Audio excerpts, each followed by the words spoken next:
sa tanang mga wala nakuha sa sala sa screening, hindi na siya katapusan sa tanan. No, kay ako, sukat pa lang bata ko, ang mga Gen Z na rin mo ka-relate. Pero bata pa lang po, ako pagising kaya ang TV, hindi kaya ang TV na rin. Ang TV, sikat kaya sa una, sa mga panahon, niya ako bata pa lang, nandun yung ikaw mga artista. May audition ko na. May audition ko, baka ka nakuha.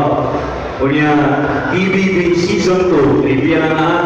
PBB Season 2, audition, kaya po na yung mga goal. Wala, kaya po nakuha. Wala ka ron, ako manimalos ko, wala pang ipo nakuha sa mga auditions. Uwa para pagkatawang ko. Gusto yung reality show. Sa mga nanganaan na Mr. Dose. Hindi po siya ka na. Just because wala mo nakuha sa sala karon doesn't mean wala mo yung chance na, tingnan sa audition, no? Muna nga kinahanglan niya mapakita na ito ang kinaiya, ang personalidad. In fact, mas lisod ang inyo ha, kay ang content creation ng God, pwede lang kita mag-quote o content nila, tapos kwarto yung ilang tao, tama? Muna, palapakan na ito na audition, hindi mag-audition na tubangan sa nagating mga tao. Kaya huwag yung bataan. Nagabi ka supportive sa Mr. Dose. Sige, kung iyaw lang, hindi patay ka itong oras. Saan ang mga bisitya? Nagluto. Nagluto pa siguro si bisitya. Ay, nangyay! Palapakan na ito! Ikan may taong siya. Nagbuksa yung isa sa bangka sa Lubong River. Hello, bisitya. Uy, palapakan na ito si bisitya, guys. Okay, so naan na sa Visitia na rin. Visitia, kung siya may ma-advise ni mo sa tanan niya mga gasugod o gamak o mga contents. Kasi ako sa pan, boy. Ang kaya ka rin ito kakawin ang microphone. Oo ba? At ba nga siya, wala taging manani, di ba? Okay. Isugod lang si Visitia kay tumuti ang tool. So, salamat yun ito kayo. Para sa Bisdak Dose. Yes. Diba? So anyway, maadyon adlaw ni Jung Tanan. So saan ito pakutan ako? Kasi mahatag ni mo ng mga tips para sa mga kasugod o gama o content sa social media. Ibrahim ko, hindi dali mga inuha ang kaintang.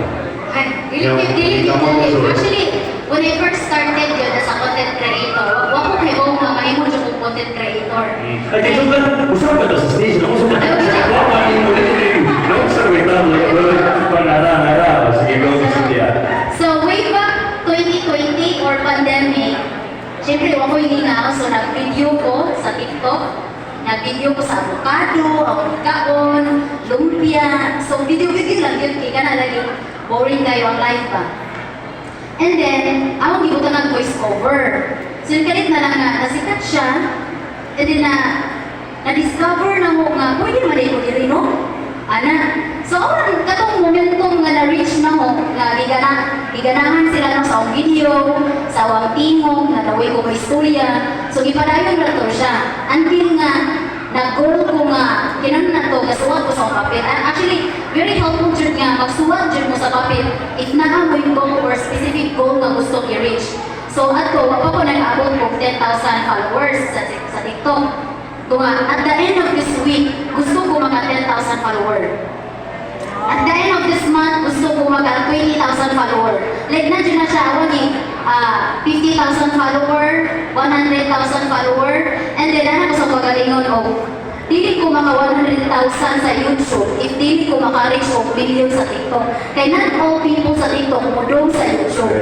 So what I did, I keep doing making video, and then until nga daghan na kayo mananaw sa TikTok, and then ganahan sila nga longer version sa awang video. Pero gamay pag yun, kaya lisod yun ang YouTube for me. Actually, ito all platform, ang YouTube yun para no ang lisod. So, what I did is nag-alay ko, nag-ugi na dito ko mga video, and then sa 1 million ba na mga followers sa TikTok, so nanong ko sila sa YouTube, no? Kay very supportive, and I'm so thankful and appreciate you, no? Kay dili ba yung kanan makatanong ng YouTube, kay mahal ba ang sa YouTube, no? So, muna nga, sige na yung kung mga video. And then pag na, kung alam, ganang daw ganang ipadayon lang tong unsa ang imuhang kagat pa. Mura na pupunta o mga isda ka. Kunya, kung gusto to imong gipaon ba, o kung gusto to imong namaan nga mo to imong kanun dyan sa imong nga gusto nga wahon, ipadayon na dito. Ana, pero di naman po wrong nga gusto ka mong try nyo. Well, pero makita ni mo nga mas diretso ka. Right. Pero nakasulay po kami, Cynthia, na maski kung saan na content isulayan mo, hindi na luto-luto. Oh yes, katong pagsugod na mo nga kuan, before pa dyan sa natuluto. Nagkuhan ko, nag-anime.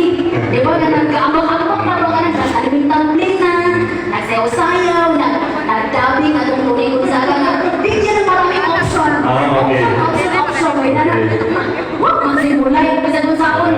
No? Kasi mag-post na ko sa Facebook yan. Ultimo mo na rin mga silingan, yung mga like, no? Mga ilagaw. So, zamo, Jud. So, nga pagka na, try ang luto ba nga? Why not ko nun? Kaya nakita man ko nga na yung magluto. Ano ba yung magluto po ko? Sila kaya kasagaran na makita niya mga social ito magluto.